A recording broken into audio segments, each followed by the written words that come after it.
Welcome to BanterMode, where I explore everyday absurdities with a healthy dose of lighthearted self-deprecation, observational humor, and just enough skill to get by. ChatGPT's my co-pilot, and together we ride the chaos one punchline at a time.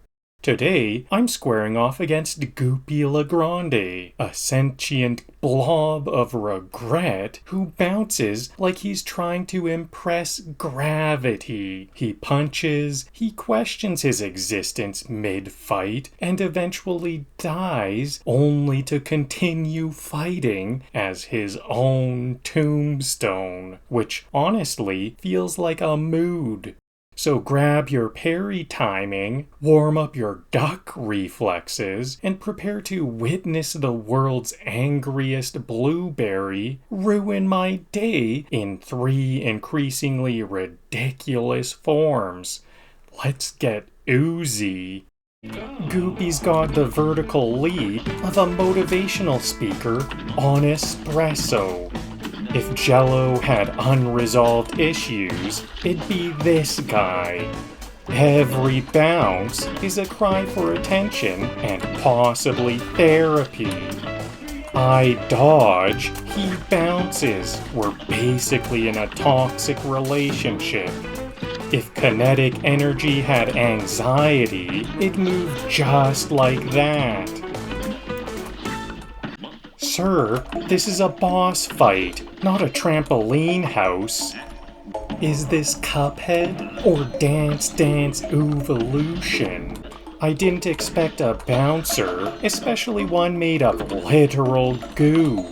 This is what happens when Flubber gets ghosted. He's the final boss of Moon Shoes. He's got bounce house energy without any of the liability waivers. He's bouncing like rents do, and gravity's optional. Look at him go.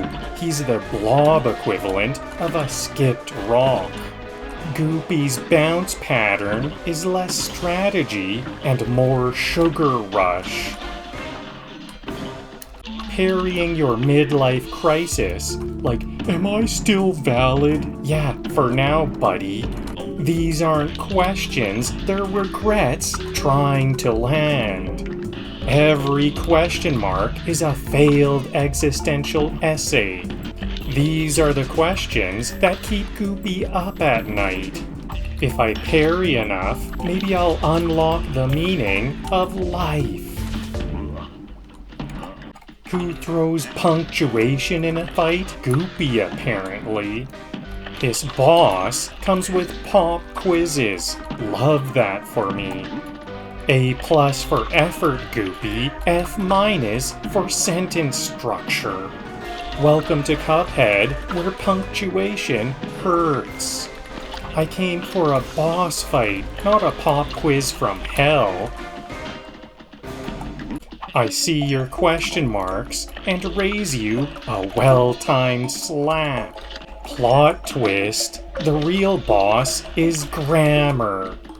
Parrying these like I'm editing a term paper mid-air. If I miss one, I get graded on a curve, a splatter curve.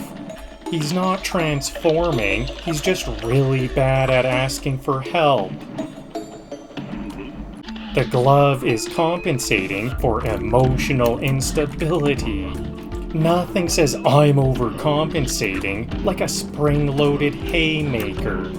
Every swing is a goo-based therapy session. Goopy's glove has unresolved trauma, and I'm its outlet. That's not boxing, that's passive-aggressive splattering. That punch had the weight of every delayed apology. Sir, this is a platformer, not Fight Club Gelatin Edition. If this was Punch-Out, I'd be on the Wii floor. Sir, your arm is violating several zoning laws. He punches like he's mad at his blender. I ducked so hard, I almost invented a new form of dodge yoga.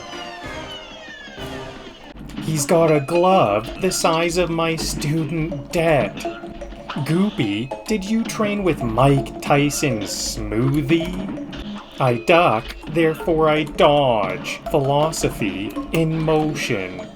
Is that glove sanctioned by the International Goo Federation?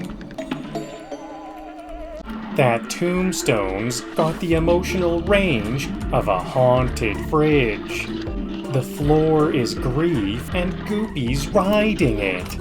Goopy died the way he lived, dramatically and in my way.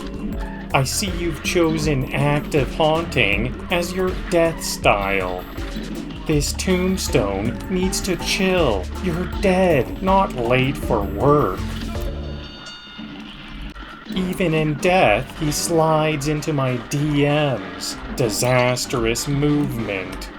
Can I call this phase sliding into afterlife? He's not resting, he's moonwalking through the underworld. Goopy's ghost is petty. I respect that. Imagine dying and still being a traffic hazard. Goopy said rest in peace? Nah, rest in pieces. He passed away and then passed through me. He's less rip and more rip and run. Goopy's afterlife includes a strong cardio plan. Final stage, more like final slide. And that wraps up today's gelatinous showdown in Ruse of an Ooze, Goopy Le Grande, Jell-O with a vengeance. I'm proud to report that not only did we flatten Goopy, we did it with style. A+ style. Multiple times, in fact. Turns out, if you treat this goo like a math test, you can absolutely cram your way through it. The strategy? Play it safe in Phase 1 with the Chaser while quietly building up 2 supers. Then, as Goopy does his dramatic little question mark transformation into Phase 2, hit pause on the drama and hit play on 2 pea shooter specials. While he's pondering life's mysteries, I'm parrying his punctuation and cashing in for 3 more supers. At that point, it's just special spam city, almost skipping stage 2 entirely, which is ideal because let's be honest, stage 2 is where he actually tries. But stage 3, he's a tombstone with commitment issues and a mediocre slide attack. At least on my difficulty setting, it's basically haunted shuffleboard. Maybe on the highest difficulty, that final stage would be a real threat, but for now, it's more of a victory lap. A spooky, sliding, self-aware gravestone of a victory lap. Thanks for tuning in, and remember, whether you're fighting sentient Jell-O or just dodging life's random punctuation, keep it fluid, keep it banter mode.